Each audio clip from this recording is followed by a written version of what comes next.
యాదాద్రి భువనగిరి జిల్లా ఆలేరు పట్టణ కేంద్రంలోని స్థానిక ఆర్టీసీ బస్టాండులో ఉచిత బస్ మహిళా ప్రయాణికుల స్పందనను గురువారం జిల్లా కాంగ్రెస్ మహిళా అధ్యక్షురాలు నీలం పద్మ వెంకటస్వామి అడిగి తెలుసుకున్నారు. ఈ సందర్భంగా ఆమె మాట్లాడారు. యాదాద్రి భువనగిరి జిల్లా ఆలేరు పట్టణ కేంద్రంలోని స్థానిక ఆర్టీసీ బస్టాండ్లో ఫ్రీ బస్సు మహిళా ప్రయాణికుల స్పందనను గురువారం జిల్లా కాంగ్రెస్ మహిళా అధ్యక్షురాలు నీలం పద్మ వెంకటస్వామి అడిగి తెలుసుకున్నారు. ఈ సందర్భంగా ఆమె మాట్లాడుతూ కాంగ్రెస్ పార్టీ సోనియా గాంధీ మహిళలకు మహాలక్ష్మి స్కీమ్ కింద ఉచిత బస్సు సౌకర్యం కల్పించిన విషయం అందరికీ తెలిసినదేనని, మహిళలు టీఆర్ఎస్ బీజేపీ పార్టీలకు ఇక్కడ దూరం అవుతున్నారా అన్న భయంతో ఆటో డ్రైవర్లను ఉసిగొల్పుతున్నారని ఆరోపించారు. వచ్చే పార్లమెంట్ ఎన్నికలలో మహిళలు కాంగ్రెస్కు పట్టం కడతారనే భయంతో బస్సులలో మహిళలు కొట్టుకున్నారని తప్పుడు ప్రచారం చేయడం సిగ్గుచేటని అన్నారు.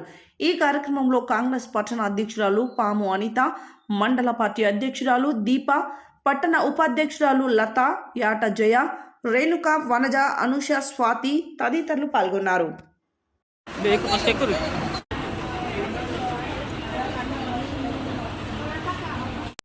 కాంగ్రెస్ పార్టీ ప్రభుత్వం మహిళల కోసం మహాలక్ష్మి స్కీమ్ ద్వారా పోతుంది. మరి మీరు ఉచితంగా బస్సులో పోతుంటే మీకు ఎట్లా అనిపిస్తుంది? మంచిగా అనిపిస్తుందా?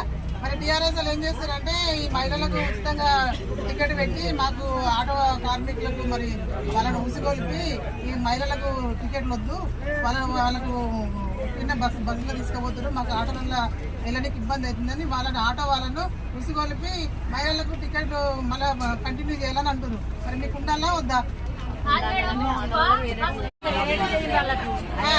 కావాలి కదా, కంపల్సరీ కావాలి కదా.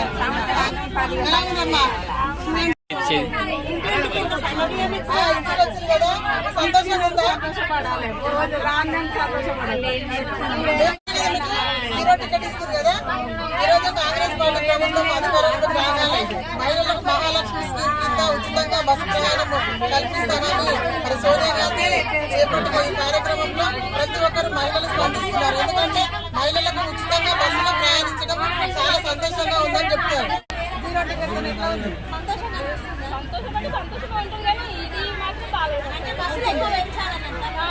బస్సులు ఎక్కువ పెంచుతారు, మీరు అయితే కొట్టుకుంటలేరు కదా.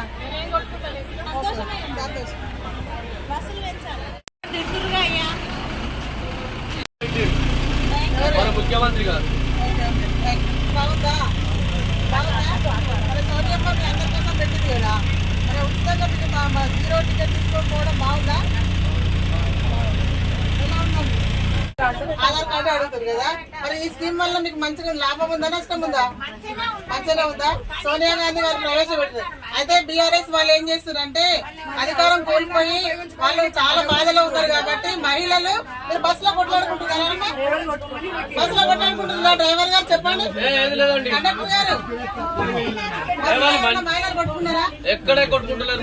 బీఆర్ఎస్ వాళ్ళు మహిళలు బాగా కొట్టుకుంటున్నారు, బస్సులలో టికెట్ లేక అని గొడవ చేస్తుండ్రు, మరి ఆటో కార్మికులను ఉసిగొల్పుతుండ్రు. మీకేమైనా ఇబ్బంది అవుతుందా? మహిళలు మీ బస్సులు ఏమైనా కొట్టుకున్నారా? ఎలాంటి ఇబ్బంది లేదా? మరి ఈ స్కీమ్ బాగుందా మహిళలకు? మీరు సహకరిస్తున్నారు అందరికి? ఆలేరు బస్ స్టాండ్ లో ఉన్న బస్సులలో ఉన్న మహిళలతో మేము మాట్లాడడం జరిగింది. అధికారం కోల్పోయామనే అక్కసుతో ఈరోజు బీఆర్ఎస్ బీజేపీ ప్రభుత్వం వారు లేనిపోని కళ్ళబొల్లి మాట్లాడుతున్నారు. మహిళలు బస్సులలో కొట్టుకుంటున్నారు, సీటులే కొట్టుకుంటున్నారు. ఈరోజు మేము ఎన్ని బస్సులకు 4 బస్సులు ఎక్కినాము, ఆ 4 బస్సులలో ఫుల్ ఉన్నారు. మేము కండక్టర్ని అడిగినాము, డ్రైవర్ని అడిగినాము. ఈ స్కీమ్ బాగా ఉన్నది, ఎవరు కొట్టుకున్నట్లేరు, మంచిగా ఉన్నారు మహిళలు అని చెప్పడం కూడా జరుగుతుంది. అందరూ అడ్జస్ట్ అయ్యి కూర్చుంటున్నారు, లేకపోతే నిలబడిపోతున్నారు. కానీ ఈ దుష్ప్రచారం చేయడం వలన మరి ప్రజలు ఈ స్కీము తీసేయాలనే ఉద్దేశంతో మరి కేటీఆర్ ఈ ట్విట్టర్ల నుంచి ఏదో సమాధానం ఇస్తున్నారు. కాంగ్రెస్ పార్టీ అధికారంలో ఉన్నన్ని రోజులు కంపల్సరిగా మహిళలకు ఉచితమైన సౌకర్యం ఇస్తాము. ఎలాంటి భయపడొద్దని మేము ప్రజలకు విజ్ఞప్తి చేస్తున్నాం.